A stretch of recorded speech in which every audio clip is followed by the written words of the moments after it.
إنا نسألك علما نافعا ورزقا طيبا وعملا متقبلا آمين يا رب العالمين. Jamaah salat subuh hafizakumullah. Moga sama-sama kita awali subuh yang barokah ini dengan menjadikan puji serta syukur kita kepada Allah Subhanahu wa taala. Kita diberi nikmat yang sangat banyak oleh Allah taala. Nikmat bisa bangun dari tidur malam kita, nikmat bisa mengerjakan ibadah di waktu subuh baik yang wajib maupun yang sunnah. Mudah-mudahan semua ibadah yang kita kerjakan diterima, diridhoi dan diberikan balasan yang terbaik oleh Allah Subhanahu wa taala. Amin ya rabbal alamin. Jamaah salat subuh hafizakumullah. Kita kemarin sudah menyelesaikan surat urutan ke-45 dari turunnya Al-Quran, yaitu surat Thaha. Setelah surat Thaha, Allah Subhanahu wa taala menurunkan kepada Nabi Muhammad SAW yaitu surat urutan ke-46, yaitu surat Al-Waqi'ah, yang kalau di urutan mushafnya ada di urutan ke-56. Imam Nawawi rahimahullah ta'ala memberikan ada beberapa muqaddimah terlebih dahulu sebelum pembahasan surat Al-Waqi'ah. Di antaranya beliau menyampaikan yang pertama riwayat dari Abu Ishaq bahwasannya sahabat Abu Bakar radhiyallahu ta'ala anhu pernah bertanya kepada Rasulullah SAW. Diceritakan oleh Imam sahabat Ibnu Abbas radhiyallahu anhu, Abu Bakar pernah bertanya kepada Rasulullah SAW, ya Rasulullah, qad syabatta, wahai Rasulullah, kok jenengan sudah beruban? Ya.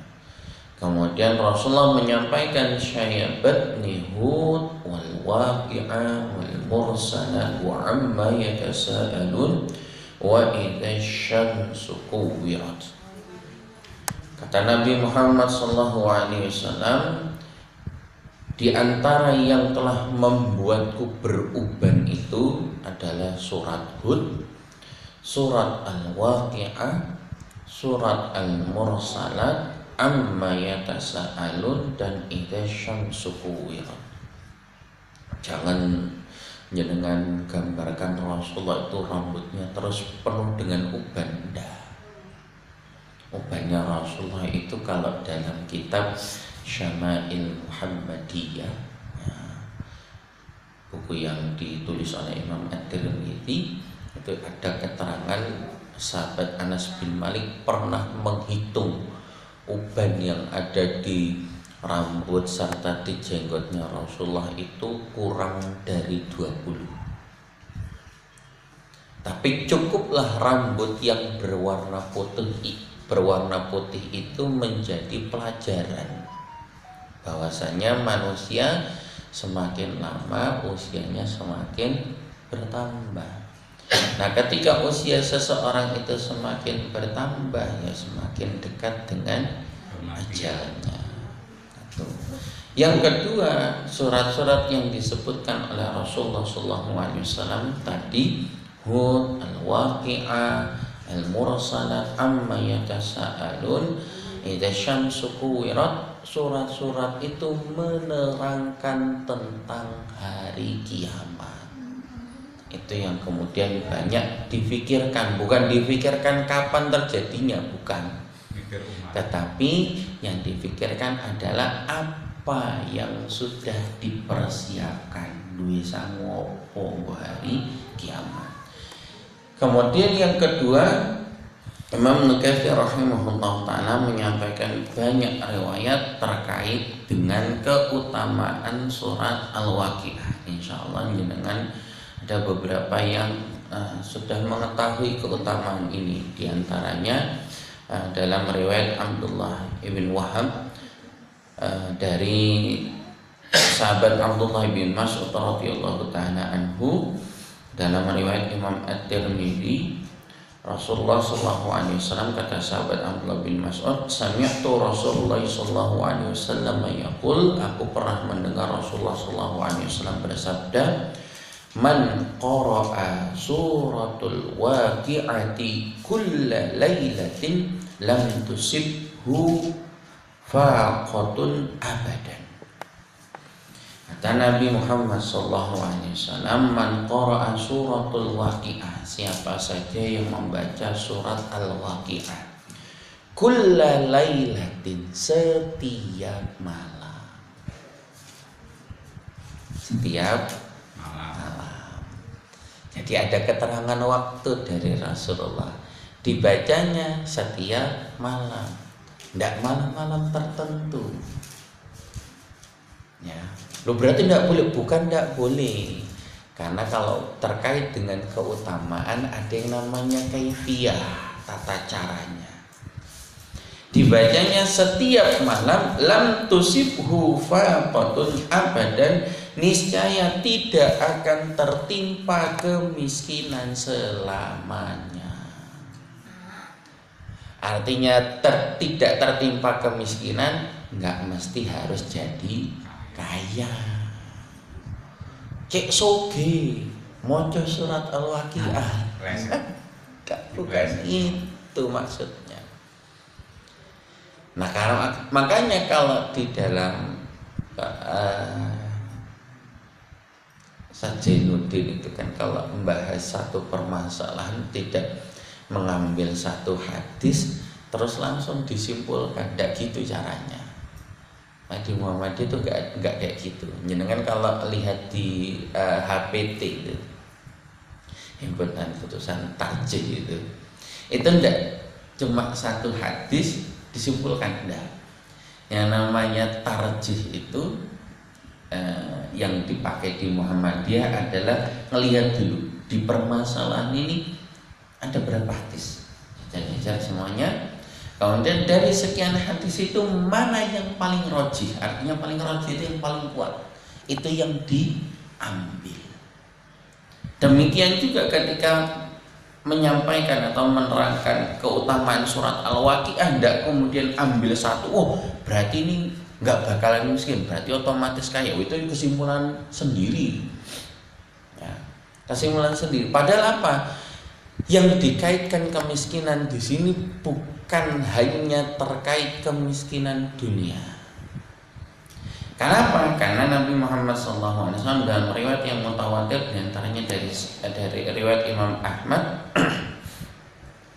dari sahabat Abu Hurairah radhiyallahu taala anhu, Rasulullah menyampaikan, mal faqra ahsya alaikum. Aku tuh, kata Rasulullah, tidak pernah takut umatku miskin melarat, tidak takut. Bukan itu yang ditakutkan oleh Rasulullah. Tapi kok umatnya sekarang takut miskin? Rasulullah tidak takut umatnya miskin itu. Bukan kemiskinan dunia yang ditakutkan oleh Rasulullah menimpa umatnya, bukan. Tetapi yang ditakutkan Rasulullah kepada umatnya adalah walakin ahsya alaikum at-takatsur wa fi riwayatil ukhra zahratud dunya. Tapi yang paling ditakutkan oleh Rasulullah menimpa umatnya adalah ketika dibukakan at-takatsur, kelebihan harta dunia, bunga-bunga dunia, kekayaan dunia itu kalau dibukakan, itu yang Rasulullah khawatirkan dari umatnya. Rasulullah lebih takut umatnya kaya daripada umatnya miskin. Tapi sekarang kebanyakan umatnya pengen kaya, takut miskin. Kasusnya sudah banyak. Orang kalau sudah kaya, lali-lali masjid, lali-lali ngaji gitu. Lali aja. Tapi kalau miskin semakin dekat. Makanya yang ditakutkan, yang Rasulullah SAW sampaikan tidak akan miskin selamanya di sini adalah lebih kepada miskin dari urusan keimanan. Karena surat Al-Waqi'ah menerangkan tentang iman kepada hari akhir. Monggo bisa dibuka mushafnya. Di bagian awal Imam Nukatsir rahimahullah ta'ala menyampaikan ayat pertama sampai ayat yang ke-6. A'udzu billahi minasy syaithanir rajim. Bismillahirrahmanirrahim. Idza waqa'atil waqi'ah laisa liwaqa'atiha kadhibah khafidatur rafi'ah idza rujjatil ardu rajjan wa bussatil jibalu bassan fakanat haba'an mumbathan. Allah Subhanahu wa ta'ala berfirman, idza waqa'atil waqi'ah. Idza apabila waqa'ah terjadi. Waqa'ah itu artinya sesuatu yang tegak. Al-waqi'ah nama lain dari hari kiamat. Nah, kita pernah bahas terkait dengan juz 30.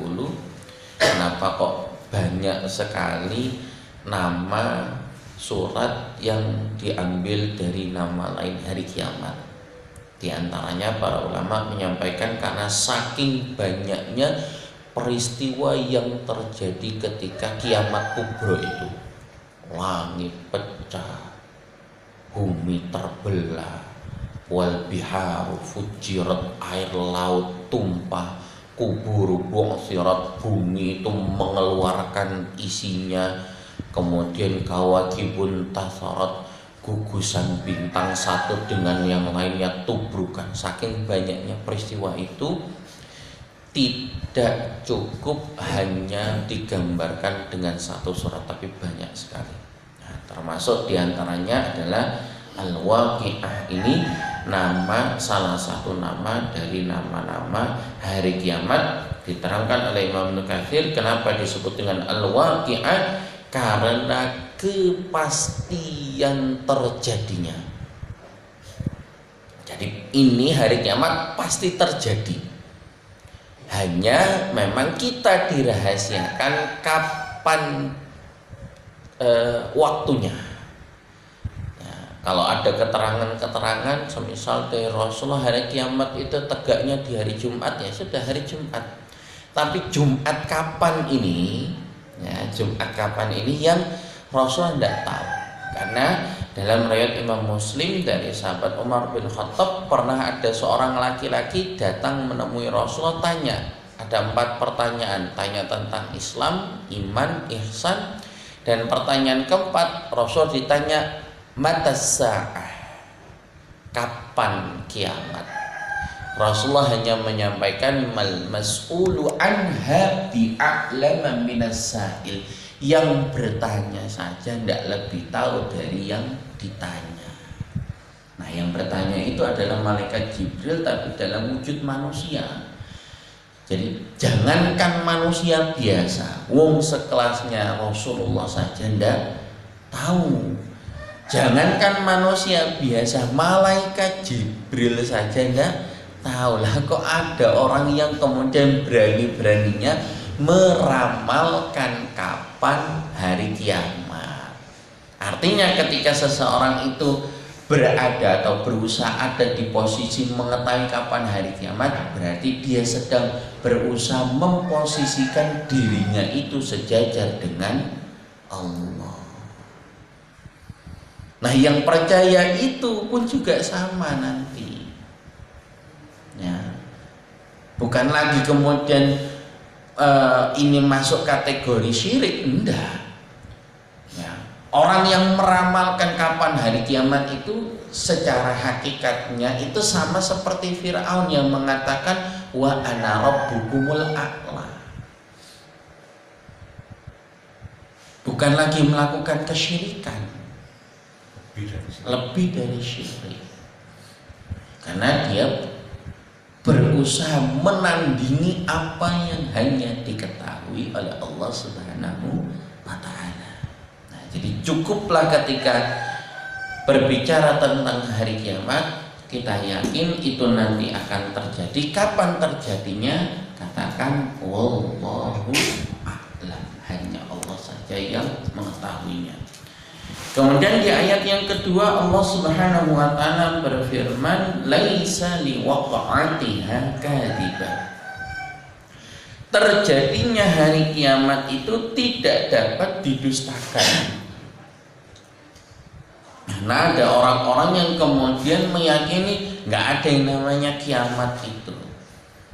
Termasuk ketika ayat ini atau surat ini turun saat di periode Mekah, ya, periode Makkiyah, yang kisahnya sudah masyhur, kita sudah sampaikan. Ada orang-orang di antara kafir Quraisy itu datang ke Rasulullah, kemudian bawa tulang belulang, kemudian mengatakan, ini toh Muhammad yang nanti bakalan dibangkitkan sama Tuhanmu. Nah, itu kemudian orang-orang kafir Quraisy nggak percaya adanya hari kiamat, nggak percaya kalau nanti manusia setelah mati itu bakalan dibangkitkan lagi. Ya. Apalagi kemudian ada keyakinan-keyakinan yang mengatakan manusia hidup di dunia, mati kok balik aneh, muter lagi. Nah, nggak mari-mari. Engkau lek api jadi menungso maneh, tapi lek jelek jadi hewan. Nah, itu kan pikirannya sendiri. Makanya segala sesuatu memang harus ada takarannya, harus ada timbangannya. Yang paling enak dan paling benar itu menggunakan timbangan wahyu, baik dari Al-Quran ataupun dari hadis Nabi Muhammad SAW. Kemudian di ayat yang ketiga Allah Subhanahu wa Ta'ala berfirman, khafidhatur rafi'ah. Kejadian itu, kiamat itu merendahkan satu golongan, rafi'ah, dan meninggikan golongan yang lain. Merendahkan siapa? Merendahkan orang-orang kafir, orang-orang yang tidak percaya dengan adanya hari kiamat. Ya. Sementara meninggikan siapa? Meninggikan orang-orang yang beriman kepada hari kiamat. Nah, tinggal nanti kita menginginkan di golongan yang mana? Golongan yang direndahkan atau golongan yang ditinggikan oleh Allah Subhanahu wa Ta'ala. Kemudian di ayat yang keempat Allah Subhanahu wa Ta'ala menyampaikan ada beberapa peristiwa yang terjadi ketika al-waqi'ah, ketika kiamat kubra. Idza rujjatil ardu rajja,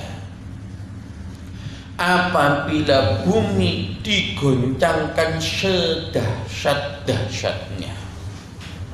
Kemudian Imam Nukatsir rahimahullah ta'ala menerangkan ayat keempat ini dengan satu surat Al-Zalzalah ayat yang pertama, idza zulzilatil ardu zilzala, apabila bumi digoncangkan dengan segoncang-goncangnya.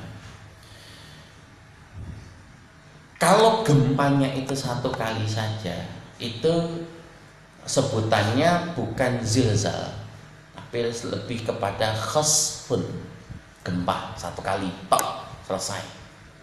Tapi kalau gempanya ini berturut-turut, sebutannya itu bukan khasfun, tapi sebutannya adalah zilzal.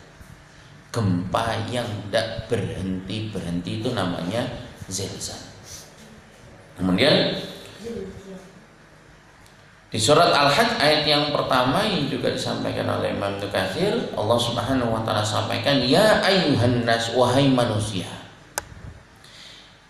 Artinya ayat ini tidak hanya untuk orang yang beriman saja, yang belum beriman pun juga kena dengan ayat ini. Wahai sekalian manusia, ittaqu rabbakum, bertakwalah kalian kepada Rabb kalian, bertakwalah kalian kepada Allah. Inna zalzalata sa'ati syai'un 'azim, sesungguhnya kegoncangan pada hari kiamat itu adalah suatu kejadian yang sangat besar. Artinya jamaah fiqhullah, yang namanya kiamat itu bukan hanya urusan orang yang beriman saja. Oh, sing beriman tok sing ngrasakno kiamat, yo enggak. Malah sebaliknya, kita sudah membahas di Riyadhus Shalihin itu kan, bahwasanya orang yang beriman, sekalipun imannya itu cuma satu titik ada di dalam hatinya, sebelum kiamat kubro itu Allah hadirkan yang namanya dukhon, ada kabut. Menghisap kabut itu, orang yang beriman otomatis semuanya meninggal dunia.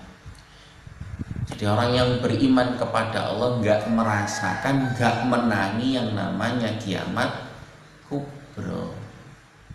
Kenapa? Karena semuanya sudah diwafatkan oleh Allah Subhanahu wa Ta'ala. Yang merasakan kiamat itu adalah orang yang tidak memiliki iman sama sekali.